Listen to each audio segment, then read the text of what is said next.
Hello ನಮಸ್ಕಾರ. ನಾನು ಕೊಪ್ಪಳದಿಂದ Sharanabasappa. News 18ಗೆ ಸ್ವಾಗತ. ನ್ಯೂಸ್ 18 ಸಬ್ಸ್ಕ್ರೈಬ್ ಆಗಿ ನ್ಯೂಸ್ 18ನ ಸಾಮಾಜಿಕ ಜಾಲತಾಣ ಫಾಲೋ ಮಾಡಿ. ಸಾಮಾಜಿಕ ಕಾರ್ಯಗಳಿಗೆ ಮತ್ತು ಧಾರ್ಮಿಕ ಕಾರ್ಯಕ್ಕೆ ಮತ್ತು ತ್ರಿವಿಧ ದಾಸೋಹಕ್ಕೆ ಹೆಸರಾಗಿರುವುದು ಕೊಪ್ಪಳದ ಗವಿಮಠ. ಗವಿಮಠದಲ್ಲಿ ಈಗಾಗಲೇ 5,000 ವಿದ್ಯಾರ್ಥಿಗಳಿಗಾಗಿ ಒಂದು ವಸತಿ ನಿಲಯ ಇದೆ. ಈ ಕಾರಣಕ್ಕಾಗಿ ಇದು ಉತ್ತರ ಕರ್ನಾಟಕ ಸಿದ್ಧಗಂಗೆ ಅನ್ನುವಂಥ ಖ್ಯಾತಿಯನ್ನು ಹೊಂದಿದೆ. ಈ ಮಧ್ಯೆ ಇನ್ನೊಂದು ವಿಶೇಷತೆ ಈಗ ಸಾಕ್ಷಿಯಾಗಲು ಗವಿಮಠ ಪ್ರಾರಂಭವಾಗಿದೆ. ಇಲ್ಲಿ ಸುಮಾರು 2,000 ವಿದ್ಯಾರ್ಥಿನಿಯರಿಗಾಗಿಯೇ ಒಂದು ವಿಶೇಷವಾದ ವಸತಿ ಕಾಲೇಜು ಆರಂಭವಾಗ್ತಾ ಇದೆ. ಕೋಳೂರು ಮತ್ತು ಕಾಟೋಳ ಮಧ್ಯೆ ಸುಮಾರು 48 ಎಕರೆ ಪ್ರದೇಶದಲ್ಲಿ ಒಂದು ಕಾಲೇಜನ್ನು ನಿರ್ಮಿಸ್ತಿದ್ದಾರೆ. ಕಾಲೇಜು ನಿರ್ಮಿಸುವಂಥ ಸಂದರ್ಭದಲ್ಲಿ ಅಲ್ಲಿ ಸಂಪೂರ್ಣವಾಗಿ ವಿದ್ಯಾರ್ಥಿನಿಯರಿಗಾಗಿ ವಸತಿ ಕಾಲೇಜನ್ನು ಆರಂಭಿಸ್ತಾರೆ. ಪ್ರಾಥಮಿಕ ಶಾಲೆಯಿಂದ ಹಿಡಿದು ವಸತಿ ಕಾಲೇಜಿವರೆಗೂ ಅಲ್ಲಿ ವಿದ್ಯಾರ್ಥಿಗಳಿಗೆ ಉಚಿತ ಶಿಕ್ಷಣವನ್ನು ನೀಡುವಂಥ ಒಂದು ಮಹತ್ ಕಾರ್ಯವನ್ನು ನೀಡಿದೆ. ಮತ್ತು ಇತ್ತೀಚೆಗೆ ಗವಿಮಠದ ಸ್ವಾಮೀಜಿಗಳು ಹೇಳುವಂಥ ಪ್ರಕಾರ ಇಲ್ಲಿ ಏನು ಆಟೋ ಓಡಿಸೋರು, ಕೂಲಿಕಾರರು, ಇಂಥ ಬಡ ಹೆಣ್ಣು ಮಕ್ಕಳಿಗಾಗಿ ಇಲ್ಲಿ ಶಿಕ್ಷಣಗಳು ಕೊಡಬೇಕು ಮತ್ತು ಅಲ್ಲಿ ಶಿಕ್ಷಣವನ್ನು ಸಹ ಸ್ಪರ್ಧಾತ್ಮಕ ಪರೀಕ್ಷೆಗೆ ಒಳಪಡಿಸುವಂಥ ನಿಟ್ಟಿನಲ್ಲಿ ಒಂದು ಪ್ರಯತ್ನ ಮಾಡುವಂಥ ಉದ್ದೇಶದಿಂದ ಈ ಕಾಲೇಜನ್ನು ಆರಂಭಿಸ್ತೀವಿ ಅನ್ನುವಂಥ ಒಂದು ಮಾತನ್ನೇ ಹೇಳಿದ್ದಾರೆ. ಈ ಕಾರಣಕ್ಕಾಗಿ ಇಲ್ಲಿ 48 ಎಕರೆ ಪ್ರದೇಶದಲ್ಲಿ ಇಲ್ಲಿ ಒಂದು ಬೃಹತ್ತಾದ ಒಂದು 60 ಕೋಟಿ ರೂಪಾಯಲ್ಲಿ ಒಂದು ಬಿಲ್ಡಿಂಗನ್ನು ಆರಂಭವಾಗ್ತಾ ಇದೆ. ಸಾಮಾನ್ಯವಾಗಿ ಇದೆಲ್ಲವೂ ಮುಗಿದರೆ ಮಾರ್ಚ್ ಹಂತಕ್ಕೆ ಎಲ್ಲ ಕಾಣುತ್ತಿದೆ. ಒಂದು ಮೂಲದ ಪ್ರಕಾರ ಇಲ್ಲಿ ಏನು ರಾಷ್ಟ್ರಪತಿಗಳು ಸಹ ಬರುವಂಥ ನಿರೀಕ್ಷೆ ಇದೆ. ಆದರೆ ಅದು ಇನ್ನೂ ಯಾವುದೇ ಕನ್ಫರ್ಮ್ ಇಲ್ಲದೆ ಇರುವಂಥ ಇದೆ.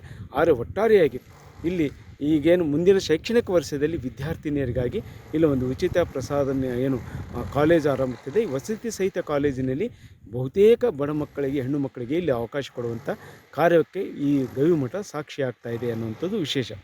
ಮತ್ತು ಇಲ್ಲಿ ಇರುವಂಥ ಏನು 48 ಎಕರೆ ಪ್ರದೇಶ ಭೂಮಿ ಇದೆ, ಆ ಭೂಮಿಯಲ್ಲಿ ಬಳಸಿಕೊಳ್ಳೋದಕ್ಕೆ ಇದು ಏನು ಜಪಾನ್ ಮಾದರಿಯಲ್ಲಿರುವಂಥ ಮಿಯಾವಾಕಿ ಅನ್ನುವಂಥ ಏನು ಅರಣ್ಯ ಪ್ರದೇಶದೊಂದು ಯೋಜನೆ ಇದೆ.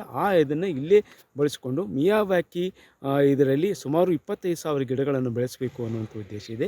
ಈ ಕಾರಣಕ್ಕಾಗಿ ಗವಿಮಠ ಒಂದು ವಿಶೇಷವಾಗಿದೆ. ಗವಿಮಠದ ಈಗಿನ ಸ್ವಾಮೀಜಿಗಳ ಬಗ್ಗೆ ಏನು ಅವರ ಪ್ರವಚನ ಮತ್ತು ಅವರ ಧಾರ್ಮಿಕ ಕಾರಣಕ್ಕಿಂತ ಹೆಚ್ಚು ಜನ ಅವರನ್ನು ಆಕರ್ಷಿತವಾಗಿದ್ದ ಜೊತೆಗೆ ಗವಿಮಠ ಈಗ ಒಂದು ಪ್ರವಾಸಿ ತಾಣ ಮತ್ತು ಧಾರ್ಮಿಕ ಕೇಂದ್ರಕ್ಕೆ ಅಷ್ಟೇ ಮಹತ್ವ ಹೊಂದಿದ್ದರೂ ಸಹ ಅದರ ಜೊತೆಗೆ ಸಾಮಾಜಿಕ ಕಾರ್ಯಗಳಲ್ಲೂ ಸಹ ಗವಿಮಠ ತನ್ನ ವಿಶೇಷತೆಯನ್ನು ಹೊಂದಿದೆ. ಆ ನಿಟ್ಟಿನಲ್ಲಿ ಈಗಾಗಲೇ ಕಾಲೇಜು ಮತ್ತು ಪ್ರಾಥಮಿಕ ಶಾಲೆಯನ್ನು ಹೊಂದಿರುವಂಥ ಗವಿಮಠ ಈಗ ಬಡ ಹೆಣ್ಣು ಮಕ್ಕಳಿಗಾಗಿ ಉಚಿತ ಶಿಕ್ಷಣ ನೀಡಬೇಕು ಮತ್ತು ಅಲ್ಲಿರುವಂಥ ಏನು 5,000 ವಿದ್ಯಾರ್ಥಿಗಳಲ್ಲಿ ಅಲ್ಲಿ ವಿದ್ಯಾರ್ಥಿಗಳು ಮಾತ್ರ ಇರ್ತಾರೆ. ಆದರೆ ವಿದ್ಯಾರ್ಥಿನಿಯರಿಗಾಗಿ ಒಂದು ವಿಶೇಷ ಕಾಲೇಜು ಮತ್ತು ವಸತಿ ಶಾಲೆಯನ್ನು ಆರಂಭಿಸ್ತಿರೋದು ಈ ಭಾಗದ ಜನರಿಗೆ ಸಾಕಷ್ಟು ಆಶಾಭಾವನೆ ಮೂಡಿಸಿದೆ. ಕೊಪ್ಪಳ ಜಿಲ್ಲೆಯ ಪ್ರಸಿದ್ಧ ಮಠಗಳೊಂದಂಥ ಶ್ರೀ ಗವಿಸಿದ್ದೇಶ್ವರ ಮಠ ಒಂದೆಲ್ಲ ಒಂದು ಸಾಮಾಜಿಕ ಕಾರ್ಯಗಳಿಂದ ಹೆಸರುವಾಸಿಯಿರುತ್ತೆ ನಮಗೆ ಗೊತ್ತ ವಿಷಯ. ಈಗ 1,500 ಜನ ವಿದ್ಯಾರ್ಥಿನಿಯರಿಗಾಗಿ ಪರಮ ಪೂಜ್ಯ ಶ್ರೀ ಗವಿಸಿದ್ದೇಶ್ವರ ಮಹಾಸ್ವಾಮಿಗಳು ಹಾಸ್ಟೆಲನ್ನು ನಿರ್ಮಾಣ ಮಾಡಿದ್ದಾರೆ. ಆ ಹಾಸ್ಟೆಲ್ ವಿಶೇಷತೆ ಏನಪ್ಪ ಅಂದ್ರೆ 48 ಎಕರೆ ಕ್ಯಾಂಪಸನ್ನು ಹೊಂದಿದೆ. ಪೂಜ್ಯರ ಆಶಯ ಏನಪ್ಪ ಅಂದ್ರೆ ಬೀದಿ ಕಾರ್ಮಿಕರ ಮಕ್ಕಳು, ಬಡವರ ಮಕ್ಕಳು, ಮಧ್ಯಮ ವರ್ಗದವರ ಮಕ್ಕಳು, ಆಟೋ ಚಾಲಕರ ಮಕ್ಕಳು ಇಂಥವರು ಅಲ್ಲಿ ಓದಬೇಕು ಅನ್ನುವಂಥ ಅಭಿಲಾಷನ ಅವನು ಪರಮ ಪೂಜ್ಯ ಹೊಂದಿದ್ದಾರೆ. ಸುಮಾರು 60 ಕೋಟಿ ರೂಪಾಯಿ ವೆಚ್ಚವನ್ನು ಮಾಡಿ ಆ ಒಂದು ಹಾಸ್ಟೆಲ್ ನಿರ್ಮಾಣ ಮಾಡಿದ್ದಾರೆ. 20,000 ವಿವಿಧ ಜಾತಿಯ ಗಿಡಗಳನ್ನು ಹಾಕಿ ಒಂದು ಸುಂದರವಾದ ಉದ್ಯಾನವನ ಸಹ ನಿರ್ಮಾಣವಾಗಿದೆ. ಹೀಗಾಗಿ ಅಂತ ಒಂದು ನಮ್ಮ ಕೊಪ್ಪಳ ಜಿಲ್ಲೆಗೆ ಒಂದು ಗರಿ ಅಂತ ಹೇಳ್ಬೋದು. ಹೀಗಾಗಿ ಪರಮ ಪೂಜ್ಯರ ಆಶಯ ಏನಪ್ಪ ಅಂದ್ರೆ ಅತ್ಯಂತ ಬಡ ಕುಟುಂಬಕ್ಕೆ ಸೇರಿದಂಥ ವಿದ್ಯಾರ್ಥಿನಿಯರು ಶಾಲೆಯನ್ನು ಓದಬೇಕು ಅನ್ನುವಂಥದ್ದು ಸದಾಶಯ ಹೊಂದಿದೆ.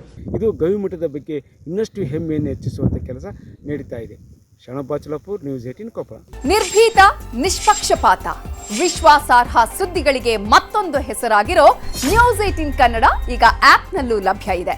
ದಯವಿಟ್ಟು ಇಲ್ಲಿರೋ QR ಕೋಡ್ ಅನ್ನು ಸ್ಕ್ಯಾನ್ ಮಾಡಿಕೊಂಡು ಆಪ್ ಡೌನ್ಲೋಡ್ ಮಾಡೋದಕ್ಕೆ ಮರಿಬೇಡಿ.